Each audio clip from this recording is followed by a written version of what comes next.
Group number 1, आप बताइए, आप लोग किस बारे में डिस्कस कर रहे हैं? ज़बान के बारे में डिस्कस कर रहे हैं। ज़बान ये हमारी ज़बान में तरक्की क्यों नहीं होती? हमारी ज़बान, हमारे देश में अलग अलग ज़बानें, अलग अलग ज़बान के लोग रहते हैं कि हम एक दूसरे, जिसकी दूसरी ज़बान है उससे हम बात नहीं कर सकते। हमारी ज़बान हिंदी है तो उनकी ज़बान जैसे कि ईसाई है, शेख है, उनसे हम बात नहीं कर सकते, उनकी बात हमको समझ में नहीं आएगी।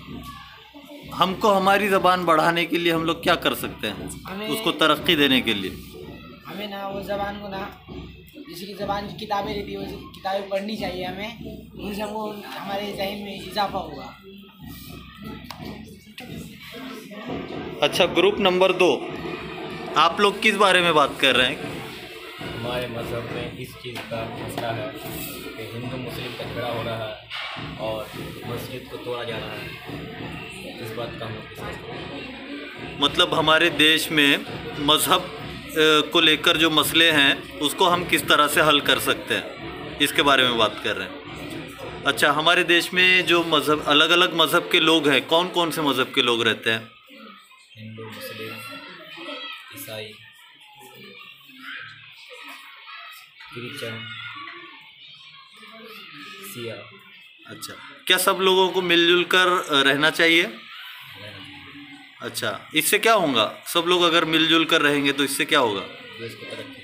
देश की तरक्की होगी। तो सबको एक साथ मिलजुल कर रखने के लिए हम क्या कर सकते हैं?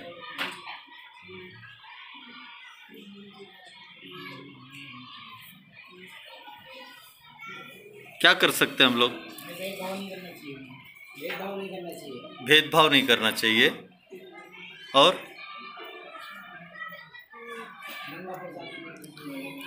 हाँ, दंगे फसाद नहीं करना चाहिए। ठीक है, आप लोग अपने पॉइंट्स तैयार कीजिए। ये ग्रुप नंबर 3 है। आप लोग किस टॉपिक पर बात कर रहे हैं?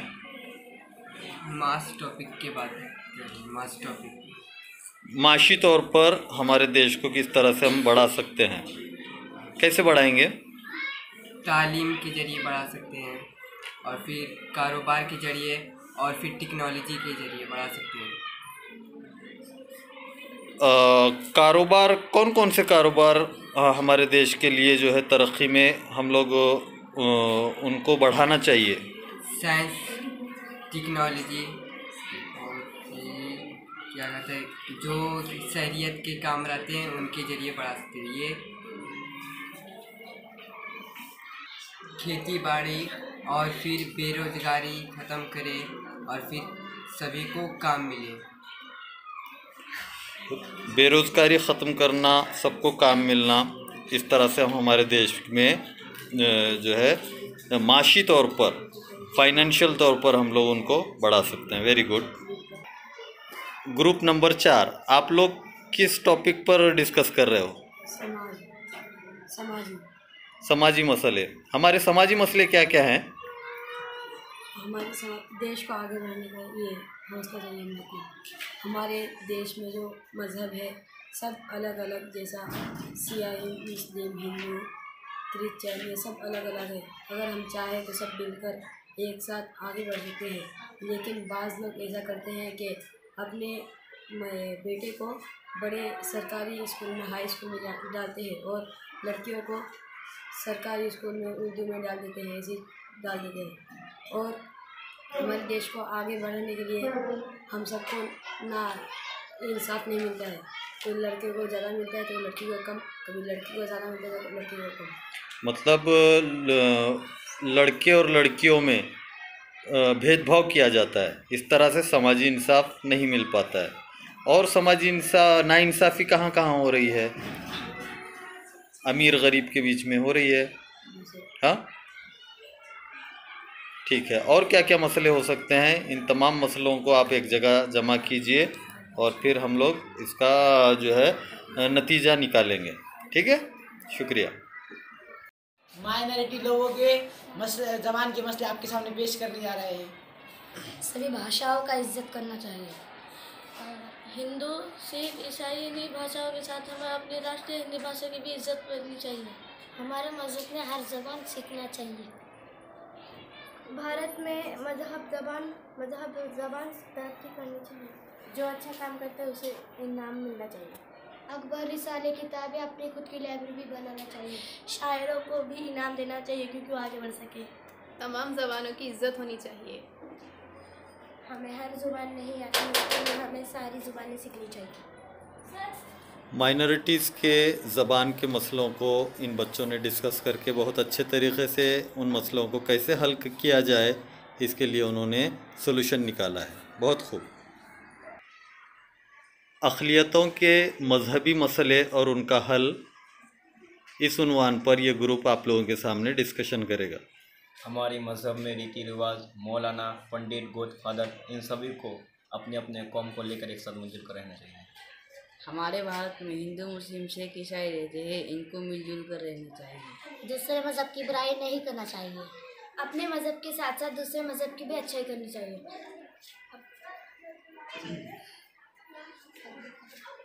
दूसरे मज़हब के त्योहारों में हमें भी हिस्सा लेना चाहिए। दूसरे मज़हब लोगों को नुकसान नहीं पहुंचाना चाहिए। मस्जिद, मंदिर ये लोगों से झगड़े नहीं करना चाहिए। हिंदू, मुस्लिम, सिख, ईसाई ये आपस में है भाई।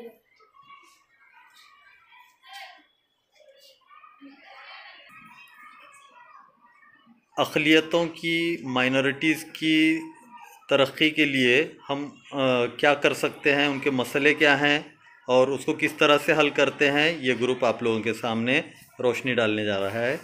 खेती बाड़ी करना चाहिए और कारखाने तैयार करने चाहिए जिसकी वजह से अवाम की ज़रूरत को पूरा की जा सकती है। हमारे देश में अगर बेरोज़गारी को दूर करना है तो बेरोज़गार लोगों को रोज़गार मिलना चाहिए। इससे हमारा देश तरक्की की तरफ जाएगा। कंपनी और कारखाना और खेती बाड़ी के ज़रिए हमारा काम आगे बढ़ सकता है। हमारे देश में ज़्यादा ही ज़्यादा लोग अनपढ़ रहते हैं, उसके लिए तालीम सीखना चाहिए। अगर हमारा देश आगे बढ़ाना है तो सब लोगों को अच्छे से अच्छे तालीम देना चाहिए, इससे हमारा देश आगे बढ़ेगा। हमारे देश में कारोबार की कमी है इसलिए हमारा देश आगे नहीं बढ़ सकता। हमारा कौम अनपढ़ है कि इसलिए आगे नहीं बढ़ सकता।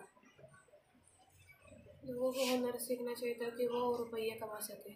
छोटे कारोबारों का हुनर आगे बढ़ना चाहिए।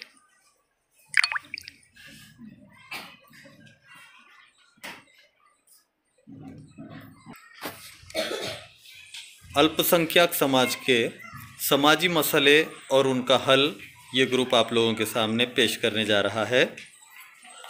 हमारे देश में औरतों को बराबर इंसाफ नहीं मिलता है और मर्दों को बढ़ा हुआ इंसाफ मिलता है, इसलिए ये बात गलत है। सभी को बराबर इंसाफ मिलना चाहिए।